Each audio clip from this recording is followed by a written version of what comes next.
What's up, everybody, and welcome back to the Reality Kingdom, where we put the real in reality or whatever. I'm not purring. There's nothing to purr about, actually.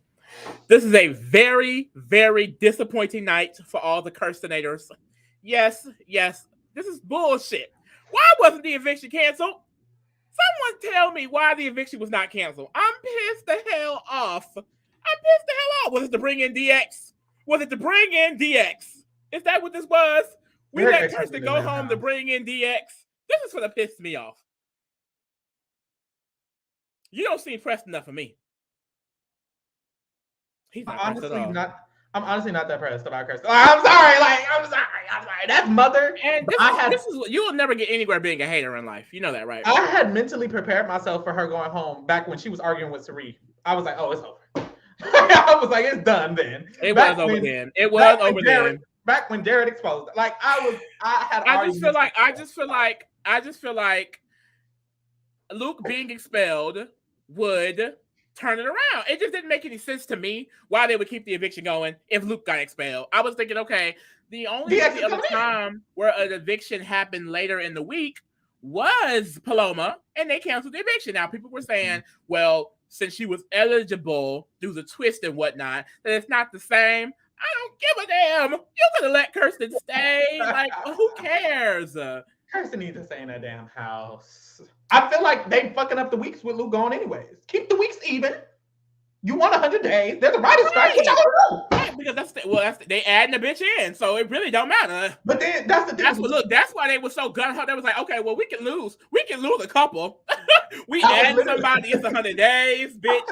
Like, I was literally Felicia then broke about 5 mic packs. So they don't give a fuck. They're making jokes on the Twitter about it. You saw that? No, they are. Yes, girl. I was thinking like, oh, okay, Kirsten can go home because there's a battle back anyways. Like, they don't give a fuck. There's a battle back. They done told Kirsten the tea of the season. Julie said, girl, there's a relationship in the house. Who do you think it is? My thing is, Julie, how's she supposed to know? They know she's supposed to know. But boom, she was like, girl, I don't know. She tells her Jared and Sari are related. She was gagged. I would have been gagged too. But Kirsten was gagged. It seemed like Kirsten didn't even connect. Like, she connected, but she didn't really connect. But no, I actually love how Kirsten minds work, because she immediately was like, well, you know what? He was just telling a story where he called himself Jay Bleezy, and then someone was like, that's Cerise Field's son's name, and like no one put it together. So it's like, I don't know. Like, people would sleep on Kirsten. I think Kirsten really had the mindset for Big Brother. Even while she was explaining why she was getting evicted, I just feel like she had she gave a response. Usually when people are like, how did you go home? Why do you think you're sitting here? They don't know what to say. Kirsten had been working for them votes all week. It wasn't going nowhere, no shade. But she was working for them fucking votes. It just, I think it's bullshit because of the initial twist.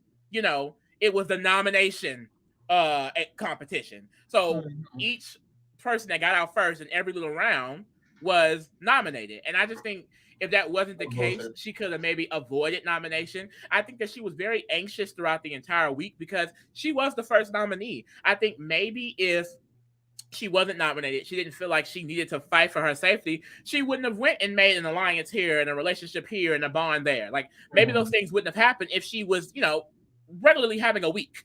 My thing is, it was the Scrambleverse week, and the only thing you scrambled up was the HOH nominations. Veto wasn't scrambled. The vote wasn't scrambled. She didn't scramble her ass to stay. Where the else was the scramble at? Only in the HOH?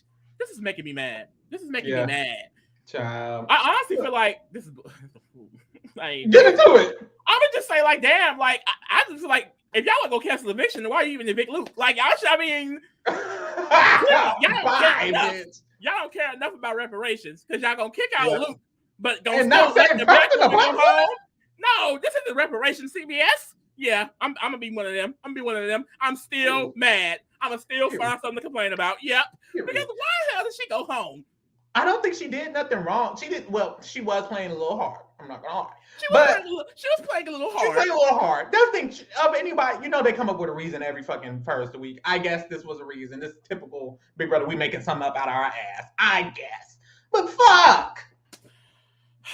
I just think it's bull. And if Lisa Jared calls it, I can't.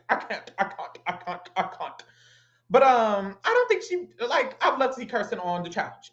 and which is where she Kirsten will be winning the Challenge USA 3. Let that be known. Kirsten will be winning the Challenge USA 3. This is definitely not going to be the last you see of Kirsten. Kirsten has a face for television. Y'all see how gorgeous that woman is? Face card.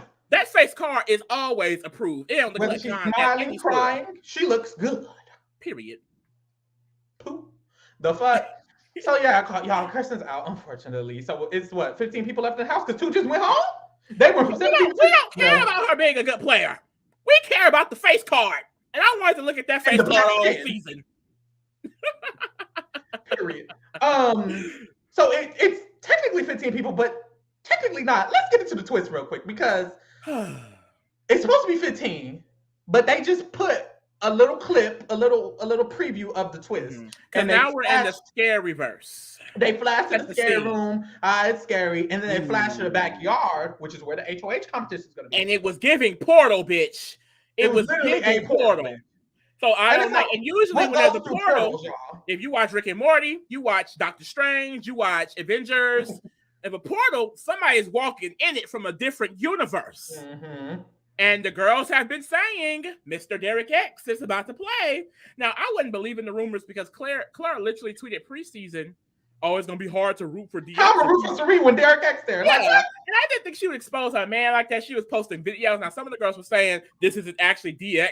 See, I don't get into conspiracy theories. So when the girls were saying that, I was like, please, that is DX, please. But now it's like, but that's the, what if it's Danielle Reyes? It wouldn't be another woman. It wouldn't be another woman, would it? It would be a man, wouldn't it? But what man would we care to see? Somebody say I wouldn't care to see anybody. Say it in the chat. What man would we care to see from Survivor or Big Brother? First of all, do y'all think the portal is someone coming in? If so, who do you think it is coming in? Because I can't think of the portal being anything but someone standing in the backyard. Maybe it's not actually a player. Maybe it's not. Remember what we were saying preseason? Like, what if Danielle comes in for a coach for 1 week? Like she's just in the house. Please, I feel like we'll be from the challenge. They're not that camp. They're not that camp. But that's the if they got Survivor. I don't know. And then whoever it is has been in sequester for 4 weeks. Who's been in sequester for 4 weeks? Play Big Brother. I mean, clearly they got a check. A month alone? People saying the Survivor player. People saying Davon. I mean, I don't know. We don't know either. Y'all just saying anything. Davon is on YouTube. But that's what I'm saying. It's like I don't really know who it could be that we would be like gagged for. The only other name that's been saying is DX, and I'm like, would it really be Derek? Come into the week. Come in. Honestly, I wouldn't want to see anyone come into the game after week 1. Shima and Felicia would have a mic off. Bitch, they're gonna be breaking mics all week.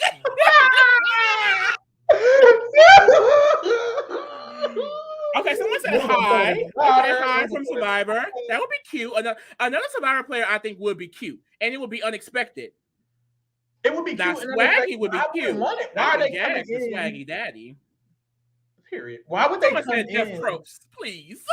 I don't know. I don't think I would be gagged about anyone. Honestly, it needs to not be anyone. But I don't know what else it would be. Saying Beast Mode. We don't need Beast Mode Cowboy on our screens no more. How would it be Beast Mode? I'm not gonna read these comments if y'all just say anything. Say something for real. There's no one I would be gagged to see. I'm hoping like if it is like a Brittany or a Danielle, they're not playing. At the end of the day, if it's DX though, let's say it is DX, it'll be really interesting. I don't think anyone who comes because right now Saria is running it. That's the thing. They have the numbers to potentially get that HOH. I think whoever comes in, I don't think Sari is going to want there. And I feel like if Sari don't want them there, they have to go. It'll get really interesting. Now, let's say DX did come in. Will he work with Riley and them? Is he going to be a number for the younger side? I don't think anyone coming in the game at this point really shouldn't choose sides at all. Like, you really need to mind your business and keep it cute. Yeah, this ain't got nothing to do with me. y'all did what y'all did. This ain't got nothing to do with me. But, look, this is what someone said. Talk about this math real quick. If we don't get another player, we're definitely getting 2 jury battle backs. Yes. So, what's the math?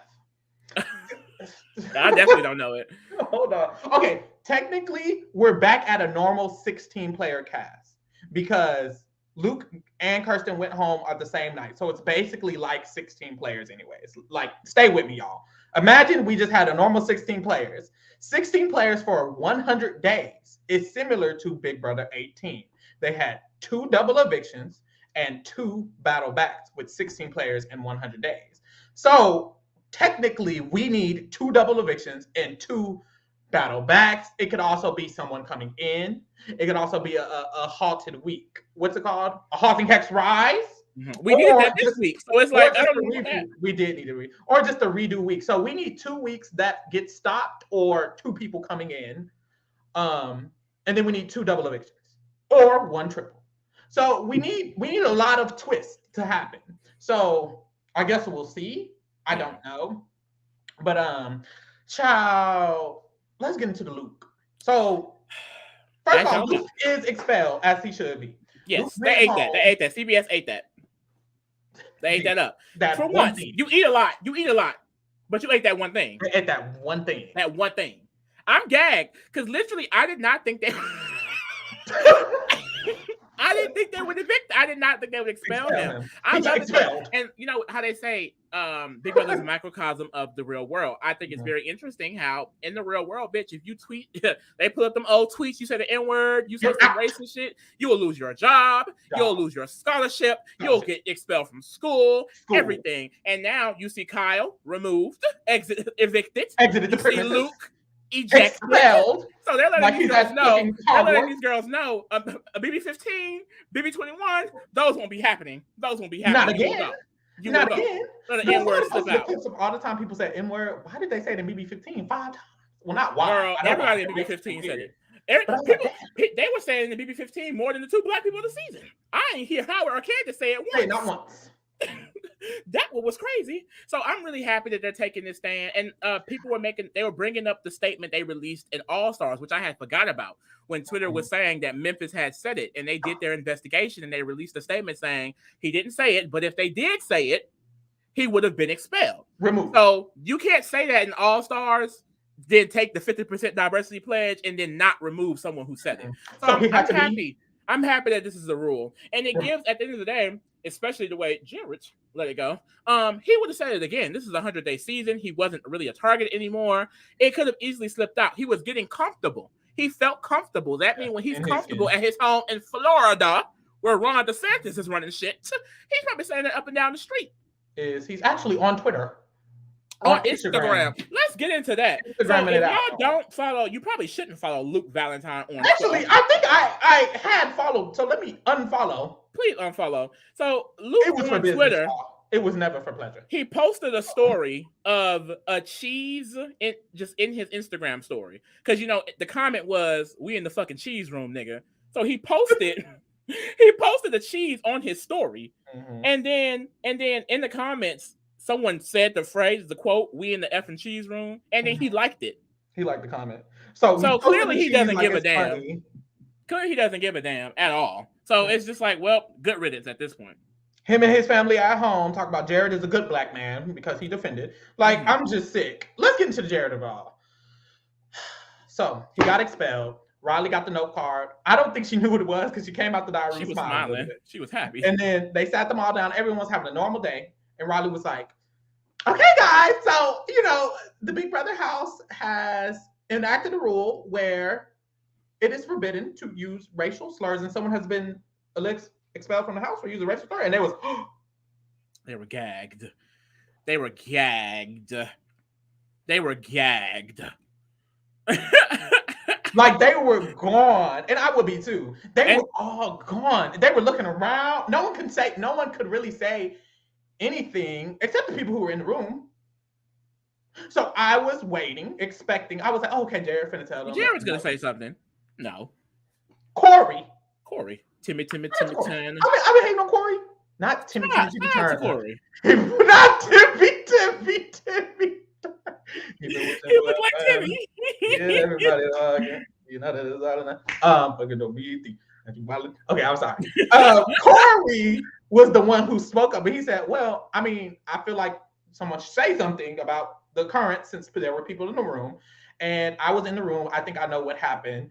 He explained the situation. He was like, me, Heisem, and Jared were in the room. And Jared, the whole time, in my opinion, Jared looked embarrassed. I don't know what you thought, Lee. I don't know what the chat looked. I felt like Jared looked a little bit embarrassed or uncomfortable. He looked uncomfortable while Corey was explaining. He looked more uncomfortable while Corey was explaining. Actually, when it got revealed, he looked uncomfortable too. And in my mind, I'm thinking, you know, why are you uncomfy right now? Are you uncomfy that Corey's saying it? And when Corey was done, before Corey was done, Jared kind of cut him off, and Jared was like, "Oh, I don't think you should really be saying this. You should allow other people to have the conversation before you bring it in a group setting." Is what Jared said. And people on Twitter, they were like, what did he mean by that? Like, why was Corey getting claimed out for saying that? I don't know why Jared said that. I don't understand. And then Heisem lying ass. Yeah, I don't know why Heisem was sitting up here lying. I didn't hear it. If you see the clip, the way Corey and Heisem stood there, they were gagged. They were staggered. Like I don't know. This was literally Heisem was literally. It definitely gave he heard it. It definitely gave he heard it. This was Heisem. Like, no. Yeah, I definitely think he heard it. That was some bullshit. But really, shout out to Corey for saying something. And like Jared, like I understand how he may have felt uncomfortable in that moment. And he had a diary room, which to be noted was after the fact, most likely, saying that as a black man in that moment, you know, he didn't really know how to react. He doesn't want to come off as aggressive. He doesn't want to come off in any way that can harm his game, which I understand, which is why I feel like I need to break it down again. We don't have an issue with him not saying nothing. If he said nothing, I would be fine because I completely understand how saying nothing makes sense. But he coddled the behavior. He does a story on how he had an ex-white girlfriend that he would joke about how she got offended more than he did. He told him how it's crazy how Corey and Heisem, got more offended than Jared did.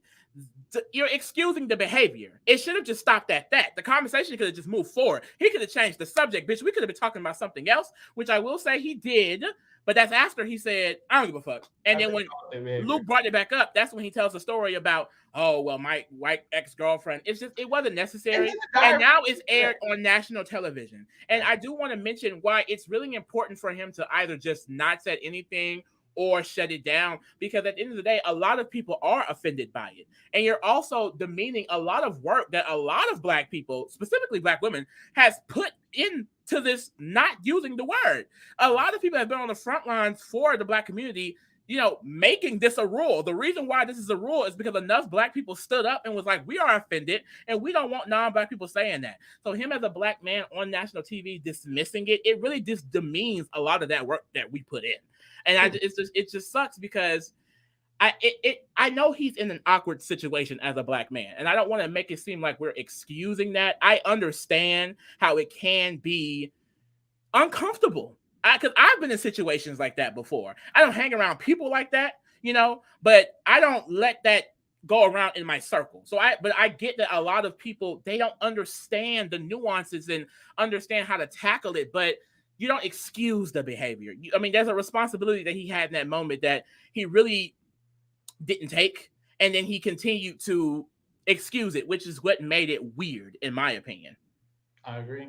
And then today he had a diary room and he mentioned, well, I know they edited it, but the first thing they ended up showing was him saying how, you know, I have friends like Luke. I have a lot of friends like Luke, and I wouldn't call them bad people. I'd say they're ignorant, and being ignorant doesn't mean they're bad people. And I wish the best for Luke. And it just felt, considering, you know, the clip of him, not even the clip, considering what he did, which was allow Luke's behavior to kind of be, in a way, like, not rewarded, but he justified it. He's like, oh, it's okay. I don't feel nothing. You know, nigga, I don't even give a fuck. And then on top of that, the diary room, I feel like the diary room could have been a little bit more, you know, in the moment I said this, but what I really felt was this. And he really only had a little bit of that. He really only barely said I was uncomfortable when I did it for the game. It's like, okay, great. But why did you coddle it? Why did you mention your girlfriend? Why did you say that you didn't care? Why did you say that, oh, they're reacting and you expected me to stand up and stomp on you, and I bet you thought I was gonna do that, and then I bet you thought they were gonna do that. Let's bring this up. I really want because he's playing for $750K. He's understanding his assignment. If he didn't say anything, that would be understanding his assignment. The issue we have is him justifying the behavior. You don't have to then go and say, I don't care. It doesn't matter. You see how they're more offended than I am?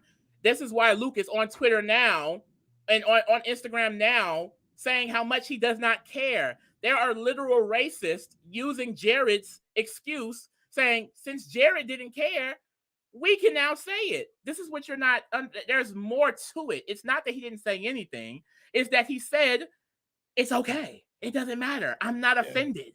That's where it gets weird. Like, and because even if you're not offended, it can be you can't offensive. ignore that. I'm sorry, you can't ignore that. Yeah, literally. You can say something that you're not, or someone can say something that you're not offended by. That doesn't mean it's not offensive. If someone used the F slur, if I don't care about the F slur, I'm still going to speak up on behalf of people who do. I could be like, you know what, that don't offend me, but there's a lot of people who would. You're on TV. Be careful what you say. That's disrespectful to some people. If he wasn't offended about him saying the N-word, congratulations. You don't have to be. But some people are. Cerie's in the house. McCole's in the house.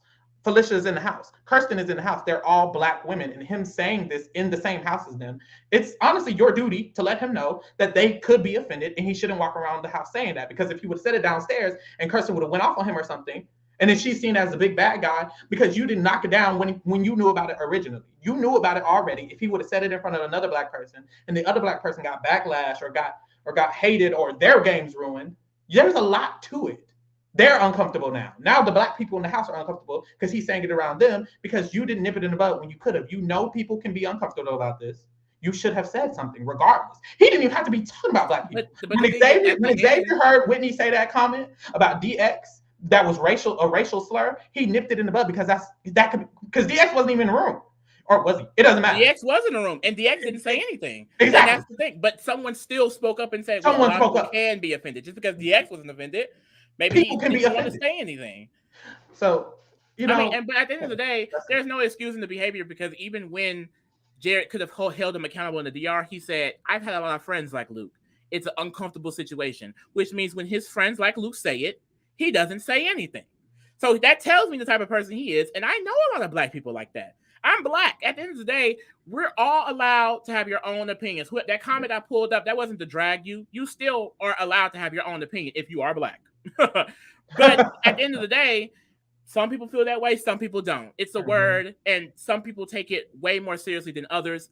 And in this situation, I understand why Black people can be split on the thing, but this is how we feel about it, and I do feel like something should have been said. Or at least held accountable in the dining room, because now Luke is watching at home, and the person he said, and him and his white family who all say, and him and all his friends who say the N-word are like, see, and he's on Instagram laughing about it. Hey, who all gonna be there? It's such a nuanced and complex combo. This was a level of responsibility he had because he's in the game. There's an added level of self-preservation. His dining room segment spoiled it to us. Yeah. I feel, and that's the thing. He showed, if you feel comfortable with the way that he handled it, wonderful. If you feel uncomfortable with the way he handled it, you feel uncomfortable. I feel like everyone is justified in how they feel about the situation. If you're Black, so I feel like if you feel some type of way, then that's understandable. If you don't feel some type of way, that's understandable. Boom. He handled it the way he wanted to handle it, and people can have an opinion on the way he wanted to handle it. Just like people have an opinion on the way people play the game. People judge people by arguments they have. People judge Bailey for yelling in her blood. People judge everyone on this show. People have opinions about everyone on this show, including situations like this. And I feel like it's weird when people are like trying to police people's opinions on this situation, especially if they're policing other Black people. Let Black people feel how they want to feel about the situation. It's nuanced. It's weird. But hey, that's all I got to say about it. This is the move and we move. This is the move and we move. Period. I mean, hey, what else happened? That's it for me. I mean, that was really it. Kirsten went home and we didn't like it. Hassan is weird because that nigga lied. Kirsten went home. You know who's not weird? Corey. Shout out to Corey. Shout out to fucking Corey. Timmy Turner. Not too much, but period. Period for that. We out, bitch. Well, I'm out. Bye.